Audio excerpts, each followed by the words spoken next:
please subscribe and don't forget to press the bell icon to get notified whenever we upload a new video. Arun Jaitley मानहानि मामले में high court ने सहमति की मंजूरी दी। दिल्ली के सीएम अरविंद केजरीवाल और दूसरे आम आदमी पार्टी के नेताओं की ओर से वित्त मंत्री अरुण जेटली से माफी मांगने के बाद हाईकोर्ट ने मानहानि मामले में दाखिल अर्जी को वापस लेने की मंजूरी दे दी। उत्तर प्रदेश विधान परिषद की 13 सीटों के लिए 26 अप्रैल को मतदान होगा। मुंबई में कुछ मुस्लिम लोगों ने all India Muslim personal law board पर 3 तलाक बिल के विरोध के बहाने महिलाओं को बहकाने का आरोप लगाया। जम्मू कश्मीर के मेंढर और आसपास के इलाकों में पाकिस्तान की तरफ से फायरिंग में एक जवान शहीद हो गया। सर्च इंजन गूगल ने कर्नाटक की समाज सुधारक और स्वतंत्रता सेनानी कमला देवी चट्टोपाध्याय की 114वीं जयंती के मौके पर खास डूडल बनाकर उन्हें श्रद्धांजलि दी। आंध्र प्रदेश के विजयवाड़ा में पुलिस ने नशीली चीजों की तस्करी करने के आरोप में 7 लोगों को गिरफ्तार कर लिया। अंगारकी चतुर्थी के मौके पर मुंबई के सिद्धिविनायक मंदिर में श्रद्धालुओं की भारी भीड़ उमड़ी। यूपी के हापुड़ में पिछले 1 साल से कई गाँव वालों पर हमला करने वाले तेंदुए को आखिरकार पकड़ लिया गया।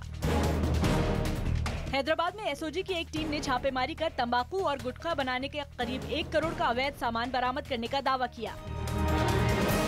बिहार के सिवान में एक घर के अंदर कुछ महिलाएं रोती बिलखती नजर आईं। ये घर इराक में मारे गए भारतीय नागरिक विद्याभूषण तिवारी का है।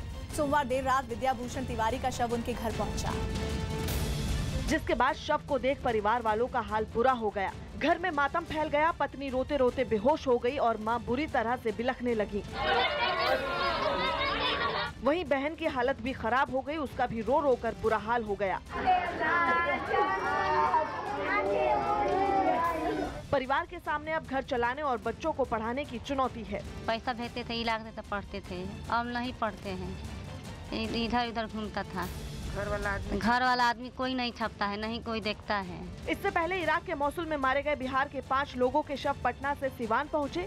शव को सबसे पहले पुलिस लाइन में ले जाया गया। वहां डीएम, एसपी समेत दूसरे जवानों ने उन्हें सलामी दी। इस दौरान पुलिस लाइन में मारे गए सभी लोगों के परिवार वाले भी मौजूद रहे। सम्मान के साथ सभी शव उनके घर वालों को सौंप दिए गए, लेकिन इस दौरान सुनील कुमार कुशवाहा और अदालत सिंह के परिवार वालों ने शव लेने से इनकार कर दिया।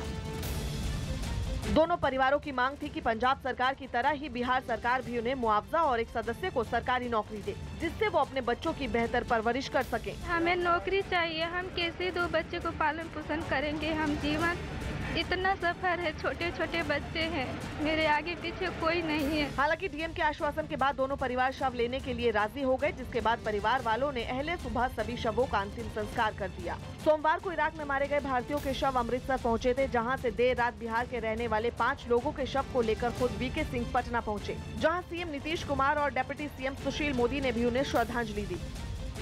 सवाल ये है कि आखिर लगभग 3.5 साल तक सरकार क्यों खामोश रही? अगर वक्त रहते कार्रवाई की जाती तो शायद 39 जिंदगियों को बचाया जा सकता था।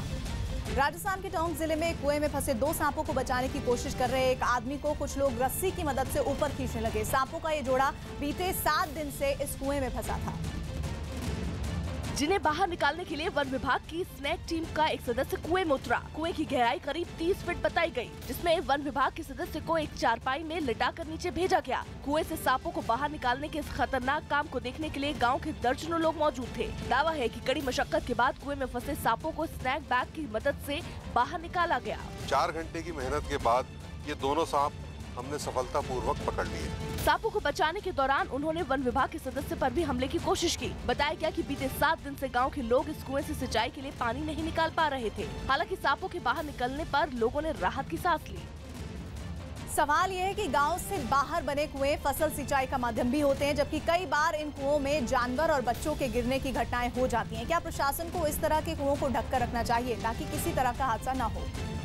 महाराष्ट्र के अमरावती में एक अस्पताल में कुछ लोग एक डॉक्टर पर लात घूस से बरसाते दिखे। आरोप है कि ये डॉक्टर ड्यूटी के वक्त शराब के नशे में अस्पताल पहुंचा था, जिसकी वजह से मरीजों के परिवार वाले भड़क गए और उन्होंने डॉक्टर की जमकर पिटाई कर दी।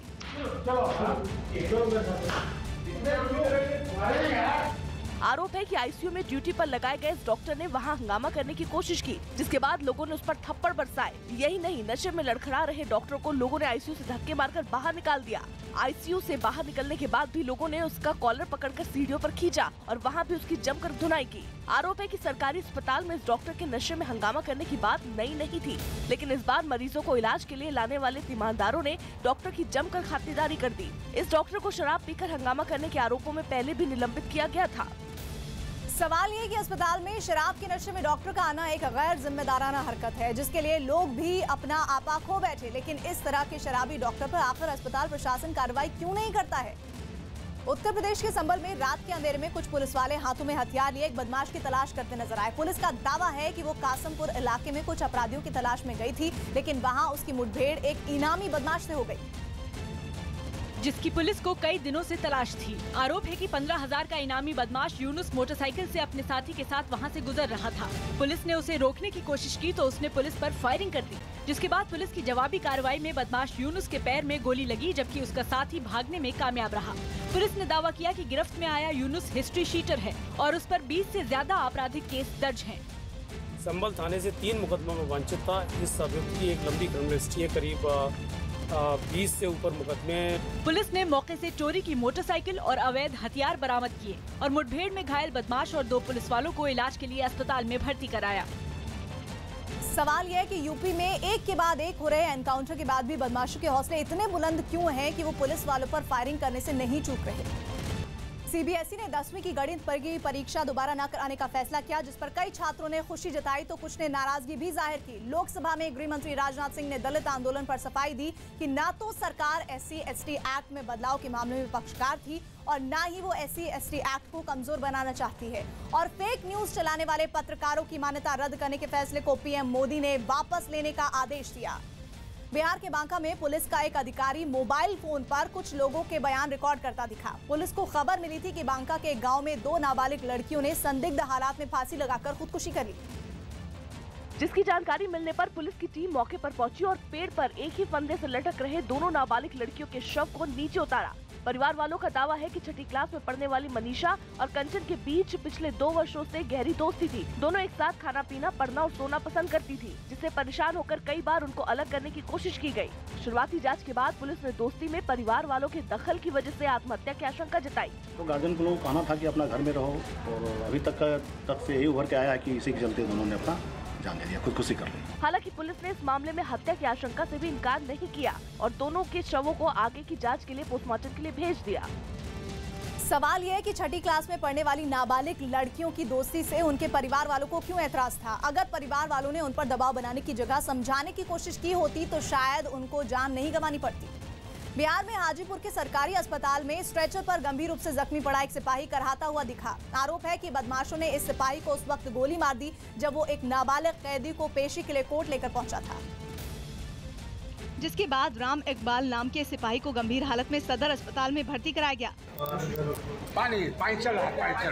लेकिन डॉक्टरों की तमाम कोशिशों के बावजूद उसे बचाया नहीं जा सका। जानकारी के मुताबिक सिपाही राम इकबाल पेशी के लिए नाबालिग कैदी को कोर्ट में लेकर पहुंचे थे, तभी पीछे से आए बाइक सवार बदमाशों ने सिपाही पर गोलियां दाग दी और फरार हो गए। गोली लगने से जख्मी सिपाही राम इकबाल मौके पर ही गिर गए और इस दौरान मौका पाकर आरोपी नाबालिग कैदी फरार हो गया। कोर्ट में सरेआम सिपाही पर हमले के बाद हड़कंप मच गया। सिपाही की मौत के बाद अस्पताल के बाहर भीड़ जुट गई। वकीलों ने भी इस घटना पर नाराजगी जताई। सवाल है कि कोर्ट परिसर में कड़ी सुरक्षा व्यवस्था होती है, इसमें बदमाश सिपाही को गोली मारकर फरार कैसे हो गए। आमतौर पर पुलिस वालों पर कैदियों की सुरक्षा का जिम्मा भी होता है, लिहाजा बदमाशों का पुलिस वालों की हत्या करना बड़े सवाल खड़ा करता है।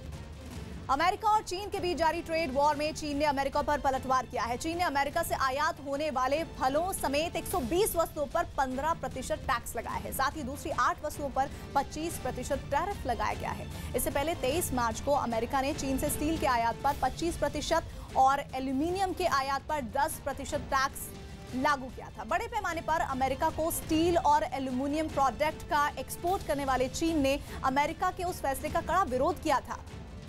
यूपी के मथुरा जंक्शन पर यात्रियों की भारी भीड़ प्लेटफॉर्म पर ट्रेन का इंतजार करती दिखी। सोमवार को बुलाए गए भारत बंद की वजह से ट्रेनों की आवाजाही पर भी काफी असर पड़ा, जिससे यात्री परेशान नजर आए। यात्रियों ने पूछताछ काउंटर पर बार बार ट्रेन की लोकेशन पता लगाने की कोशिश की, लेकिन वहां भी उन्हें ट्रेन के आने का सही वक्त नहीं बताया गया, जिसकी वजह से यात्रियों को प्लेटफॉर्म पर ही रात गुजारने के लिए मजबूर होना पड़ा।